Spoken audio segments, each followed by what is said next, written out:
मंगेश, साक्षात भगवान दादा. कारण त्यांनी जे काही केलं आहे, त्यांनी जे काही कमवलं, जे आपल्याला दिलं, ते सगळं घेऊन तू आमच्या भेटीला येतोस. एक अलबेला सिनेमा तुझा रिलीज होतोय. सो काय सांगशील, आज काय भावना आहे तुझ्या?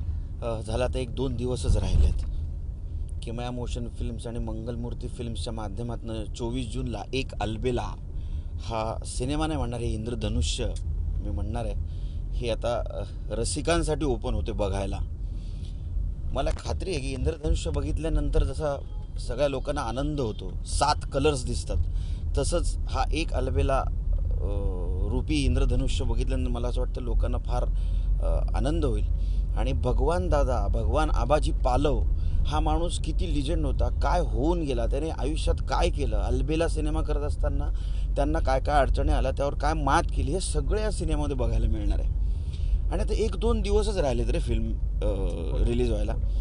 तुला खरं सांगू का, म्हणजे आजपर्यंत कुठल्याही फिल्मच्या बाबतीत म्हणजे मी उत्सुक असायचो, पण एक टेन्शन, असं फार टेन्शन नव्हतं, पण ह्या सिनेमाच्या बाबतीत मला फार टेन्शन आहे. ही फिल्म माझ्या आयुष्यातला एक वेगळं वळण देऊ शकते असं मला खूप इनर फील वाटतं आहे. किंवा बाहेर जे काही चर्चा चालली आहे त्यावरनं सुद्धा मला हे वाटतं आहे. आणि आता बघ, प्रत्येक सिनेमा रिलीज व्हायच्या आधी आपण देवाचा आशीर्वाद घेत असतो, थोरा मोठ्यांचा आशीर्वाद घेत असतो, मित्रांच्या गुड विशेस घेत असतो. पण आज मला असं वाटतं आहे की 2 गोष्टींसाठी मी आज बाहेर पडलो आहे खरं तर. एक तर जिथनं विद्या बालन यांचं मी स्वप्न बघितलं होतं. म्हणजे यांच्या बाबतीत मी नेहमी असा विचार करायचो की मला यांच्यावर काम करायला मिळालं पाहिजे. आणि ते झालं, ते स्वप्न पूर्ण झालं. हा योग म्हणू, योगायोग म्हणू किंवा डेस्टिनी म्हणू, काय माहिती नाही. आणि दुसरी गोष्ट, ज्या भगवानदादांच्या आयुष्यावर हा सिनेमा होतो आहे एक अलबेला, जो आता रसिक प्रेक्षकांच्या भेटीला 24 जूनला येणार आहे, त्या भगवानदादांचं करिअर जिथनं फ्लरिश झालं, जिथनं भगवानदादांच्या आयुष्याला एक वेगळं वळण मिळालं, त्या आशा स्टुडिओमध्ये मी चाललो आहे आत्ता. त्यामध्ये तर तुम्हाला कळलं असेल की आमचा हा प्रवास नेमकं कुठल्या दिशेने चालला आहे. आम्ही अशा स्टुडिओमध्ये चाललो आहोत. आम्हाला म्हणजे आपल्या सगळ्यांनाच मंगेश तिकडे घेऊन चालला आहे, जिथून भगवान दादांनी खरं तर आपल्याला इतके छान सिनेमे दिले. एक अलबेलासारखा सिनेमा जिथे घडला, ज्या मातीत घडला, त्या मातीत आपण तिकडे चाललो आहोत. तिकडचे आपण आशीर्वाद घेणार आहोत. मंगेश, तिकडे आपण जातोच, पण ह्या प्रवासादरम्यान मला तुझाही प्रवास उलगडायचा आहे सिनेमाचा. आत्ताच ट्रेलर लॉन्च झाला रे, काय वाटलं तुला? कारण इतकं सगळं भारी दिसतंय ते. तुला काय वाटलं जेव्हा तू एकटा बघतोस हा ट्रेलर तेव्हा? मी पहिल्यांदा ट्रेलर बघितला काल. डोंबिवलीच्या एका मॉलमध्ये माझं प्रमोशन होतं आणि मी बघतच राहिलो. काय, प्रत्येक नटाला असं वाटत असतं की हे मी केलं आहे, पण हा ट्रेलर बघितल्यानंतर मला असं वाटलं की हे मी केलंच नाही आहे. हे बहुतेक भगवान दादांनीच येऊन माझ्याकडनं करून घेतलेलं आहे. मला असं वाटतं हा सगळा चमत्कार आहे आणि हा चमत्कारच 24 जूनला सगळ्यांना दिसणार आहे. खरंच चमत्कार आहे. कारण तू जसं म्हणालास की तुझ्या चेहऱ्यावरती कुठलीही प्रक्रिया न करता किंवा वेगळं काही त्याच्यावरती आवरण न चढवता, फक्त हाताच्या साध्या मेकअपनी तुला ती करामत साधली आहे. म्हणजे तू तो किस्साही सांगितलास की तुला तुझ्यातला भगवान दादा कसा दिसला त्या आपल्या विद्याधर सरांना. काय झालं की जेव्हा आमचं कास्टिंग फायनल झालं तेव्हा आमचे दिग्दर्शक शेखर सरतांडेल सर म्हणाले की आपण ना एकदा विद्याधर भट्टेंना भेटूया, आपले जे मेकअप आर्टिस्ट आहेत ते. म्हटलं ओके. मग आम्ही एका हॉटेलमध्ये भेटायचं ठरलं. आम्ही आधी ऑलरेडी येऊन बसलो होतो. विद्यादादा आले, बसले, त्यांनी माझ्याकडे असं बघितलं, होऊन जाईल एवढंच बोलले, होऊन जाईल. म्हटलं काय होऊन जाईल? ते म्हणाले चला आता लुक टेस्ट कधी करायची आपल्याला, तारीख ठरली. मी तिकडनं गेल्यानंतर म्हटलं होऊन जाईल, नुसतं बघून कसं काय ठरवलं यांनी होऊन जाईल? आणि जेव्हा लुक टेस्टला माझा मेकअप झाला, फोटोज आले, तेव्हा अक्षरशः तुला सांगतो, संध्याकाळी जेव्हा त्यांनी फोटोज पाठवले भगवान दादांचा आणि माझा, 75% साम्य त्यांच्या चेहऱ्यात आणि माझ्या चेहऱ्यात होतं. 75%. अरे म्हणजे एक कधी काळी होऊन गेलेला माणूस आणि आत्ताचा माणूस याच्यामध्ये 75% चेहऱ्यामध्ये साम्य घडवून आणणं ही जादूच आहे. आणि ही विद्याधर भट्टेंनी केलेली जादू आहे. त्याने तुझ्या चेहऱ्यात खरं तर जादू घडवून आणली, पण त्याच्यानंतरची जादू तुला स्वतः साकारायची होती. म्हणजे त्यांचे स्टंट्स असतील किंवा तो डान्स असेल. मी ऐकलं की सगळे स्टंट्स तू स्वतः केलेस. काय कसे स्टंट्स होते ते सगळे स्टंट मी खरंच स्वतः केले. शेखर सरांनी मला विचारलं की आपण बॉडी डबल वापरूया का? मी म्हटलं नाही वापरायचं बॉडी डबल, मीच करेन. अहो म्हणाले असं काय करता, पडाल लागेल, पुन्हा शूटिंग थांबेल. म्हटलं असं काहीच होणार नाही. म्हटलं या फिल्ममध्ये जे काही करायचं आहे, भगवान दादा जे करायचे ते सगळं मी करणार आहे. मी 22 फुटावरनं उडी मारली. नॉर्मल. मी 8 फुटावरनं उडी मारली, नॉर्मल. मी सोड फायटिंग केली, त्यावेळेस माझ्या डोळ्याला लागलं, पण मी म्हटलं नाही, आपण गाडी आगे जानी चाहिए. मी कुठेच थांबू दिलं नाही किंवा थांबलो नाही. आणि नुसत्या त्या स्टंट्सच नाही, त्या ज्या पद्धतीने फाईट करायचे दादा, त्या सगळ्या फाईट्स या सिनेमात दाखवल्यात आणि खूप गमतीशीर फाईट्स होत्या. त्या काळात दादांनी जी फिस्ट फायटिंग आणली होती, ती फिस्ट फायटिंग आत्ता आपण प्रत्येक सिनेमात बघतो, पण आपल्याला हे माहिती नाही की ही फिस्ट फायटिंग, उड्या मारून जे मारामारी करतात ना, त्याला फिस्ट फायटिंग म्हणतात. ती फिस्ट फायटिंग भगवान दादांचं इनोव्हेशन होतं, म्हणजे त्यांनी ते इकडे आणलं होतं. आणि हेच या सिनेमातनं दिसणार आहे की दादांची जी डान्सिंग स्टाईल आहे, ही डान्सिंग स्टाईल आपण रेग्युलर कधी पण येता जाता वापरत असतो रे, पण आपल्याला माहिती नाही की भगवान दादांची डान्सिंग स्टाईल आहे. म्हणजे आज आपण खरं तर बाहुबलीच्या व्हिज्युअल इफेक्ट्सचं कौतुक करतो, सलमानच्या फायटिंगचं कौतुक करतो, शाहरुख खान आपल्याला सुपरस्टार म्हणजे आउट ऑफ दी वर्ल्ड वाटतो, पण ह्या सगळ्याची सुरुवात भगवान दादांनी केली. खरं तर हे खूप जणांना माहिती नाही आहे. खंतही वाटते या सगळ्या गोष्टीची? नाही वाटते खंत. काय वाटते तुला सांगतो, जो एवढा मोठा माणूस येऊन गेला आणि त्याने स्वतःचं अधिराज्य निर्माण केलं होतं, त्या माणसाचं सोशल मीडियावर काहीच अवेलेबल नाही आहे. खरं काहीच अवेलेबल नसून आहे. म्हणजे आता आपण ज्या स्टुडिओला चाललो आहेत, अशा स्टुडिओला मला फार मनापासून वाटत होतं की तिथे जाऊन आशीर्वाद घ्यायचा, दॅट्स ऑल. त्या अशा स्टुडिओला म्हणे, आता गेल्यानंतरच कळणार आहे, त्यांच्या खाणाखुणासुद्धा राहू दिलेल्या नाही आहेत की इथे भगवानदादा शूट करत होते, इथे भगवानदादा वास्तव्य करत होते, भगवानदादांचा आत्मा इथे अजूनही आहे. ह्याच्या खाणाखुणासुद्धा तुम्ही राहू दिलेल्या नाही आहेत. म्हणजे एका कलाकाराच्या कलाकृतीची एवढी गळचेपी, याची खंत वाटते. आणि म्हणूनच मला असं वाटतं की हा जो सिनेमा आहे एक अलबेला, हा भगवान दादांच्या या स्मृतीला परत उजाळा देणारा आहे, त्यांना श्रद्धांजली अर्पण करणार आहे. आणि या श्रद्धांजलीमध्ये माझा महत्त्वाचा वाटा आहे. याच्यासारखं तर आनंद नाही मला आयुष्यात. नक्कीच. म्हणजे आजपर्यंत जे दबलं गेलं, जे दाबलं गेलं, ते सगळ्या सिनेमाच्या माध्यमातून समोर येणार आहे. लोकांना भगवान दादा नव्याने अनुभवायला मिळणार आहेत. आणि आपण आता खरं तर तिकडेच त्याच वास्तूमध्ये चाललोय. थांब जरा पुढे थांब, जरा पुढे काय इकडे काय? अरे इथेच तर सुरुवात झालेली आहे बऱ्याच गोष्टींची. थांब घे पुढे घे थोडं. मी तुला जे मगाशी बोललो ना, अच्छा, की विद्या बालन मॅमचा एक होर्डिंग मला दिसायचं नेहमी. आणि बस बस बस बस बस बस बस बस बस बस बस बस बस बस बस बस जरा पार्किंग लाईट दे, म्हणजे आपल्याला कोणी येऊन भेटणार नाही, कारण 24 तारखेला सिनेमा रिलीज आहे. मी तुला बोललो ना, आपण बाहेर जाऊया. हे बघ, मी तुला जे म्हणलं ना की कधी कधी ना आपली स्वप्न खरी ठरतात, तर ते स्वप्न जे माझं खरं ठरलं ते इथे होतं.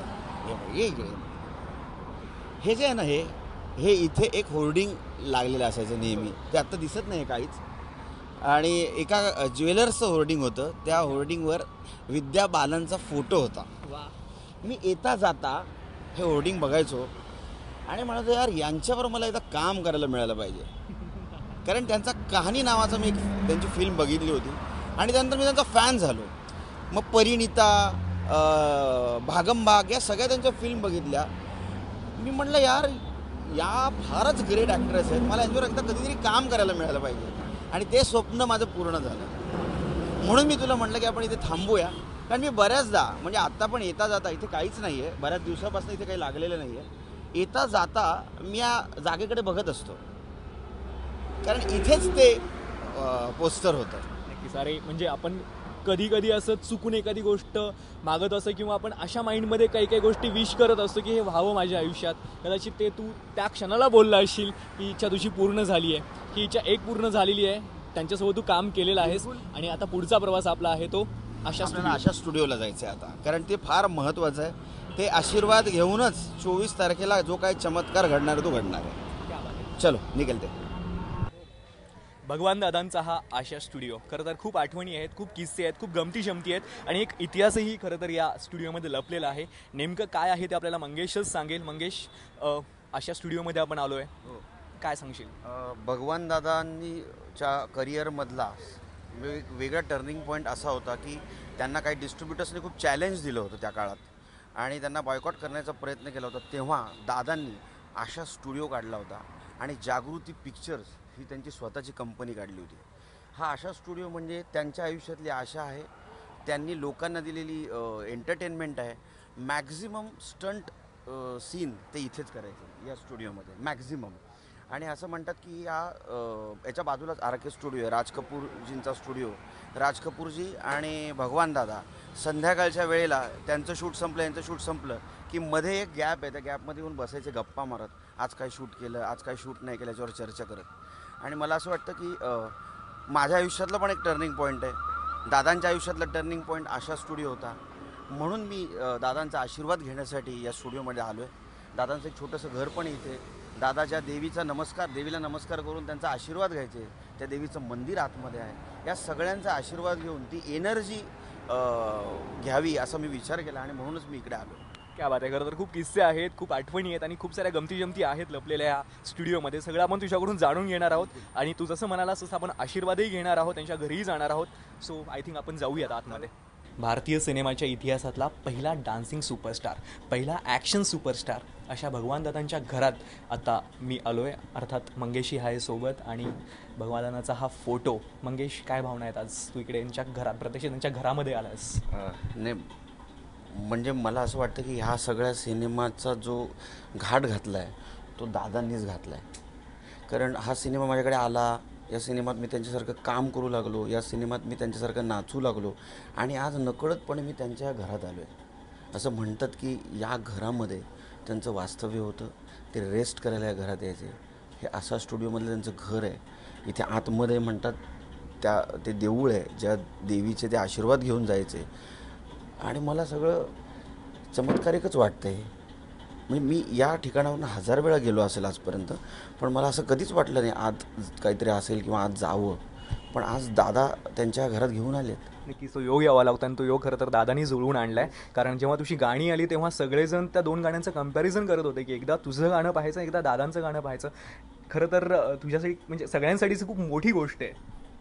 नाही, आहेच मोठी गोष्ट. कारण ना ज्या माणसाचं सोशल नेटवर्कवर काहीच अवेलेबल नाही अशा माणसाचं व्यक्तिचित्रण मला करायचं आहे आणि ते माझ्याकडनं सहज झालं, सहज होतं. आज मला रिस्पॉन्सेस जे येतात टीजर बघितल्यानंतर, ट्रेलर बघितल्यानंतर की दादांसारखंच दिसतोस तू दादांसारखाच काम करतो, तू दादांसारखाच डान्स करतोस. हे तितकं सहज आणि सोपं नाही आहे. हे ते होते. मला असं वाटतं की त्यांच्याबद्दल खूप गोष्टी विस्मृतीत गेल्या होत्या, त्या त्यांना परत स्मृतीत आणायच्या होत्या. म्हणून माझ्या माध्यमातनं ते परत लोकांसमोर येत आहेत आणि त्याचा एक पार्ट आहे, त्याचा एक अंश आहे मी. याचं मला फार बरं वाटतं आहे, मला फार आनंद होतो या गोष्टीचा. मी आता या घरात एवढ्यासाठी चालू आहे की 1-2 दिवसात मी मगाशीच बोललो त्याप्रमाणे आता सिनेमा माझा रिलीजला आहे कालबेला, भगवंतांचा बायोपिक. आणि त्यांच्या घरात येऊन मला त्यांच्या कुटुंबियांचे आशीर्वाद घ्यायचे आहेत. तर आपण काकींना बोलूया आणि त्यांचे आशीर्वाद घेऊया. काकी, नमस्कार. मी भगवान दादांचा रोल केला आहे.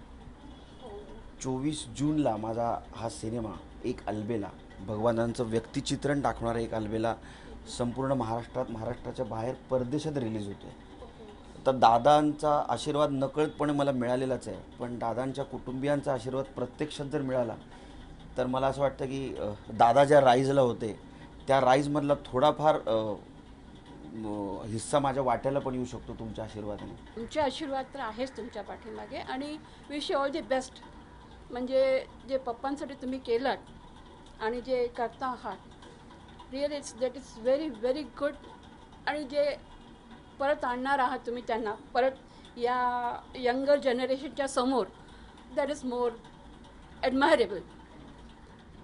तुम्हाला कसं वाटतं आता की भूतकाळात त्यांच्या आठवणी गेल्या आणि त्या परत येत आहेत, याबद्दल तुमच्या भावना काय आहेत? ते तर आहेत. म्हणजे जे डान्सिंग स्टाईल आहे तुमची, बोलण्याची स्टाईल आहे, पद्धत आहे तुमची, दॅट इज त्यांच्यासारखीच आहे. म्हणून you are chosen for that. आणि डोळे, स्पेशली पप्पांचे जे डोळे आहेत तसेच दिसणारे तुमचेही डोळे आहेत. आणि I wish you have the same fit as he has. Thank you very much. मला दादांच्या घरी येऊन काकीने तर आशीर्वाद दिलाच होता, पण ही जी शॉल आहे मी असं म्हणेन की हे पांघरूण आहे. या पांघरुणाच्या उभेखाली मला आता आयुष्यभर राहायचं आहे. म्हणजे त्यांनी नकळतपणे मला हे सांगितलेलं आहे की तुम्ही यशस्वी झालेला आहात, आता ही शाल पांघरून तुम्ही आयुष्याच्या चांगल्या मार्गावर ऊब घेऊन जगत राहा. धन्यवाद काकी, धन्यवाद.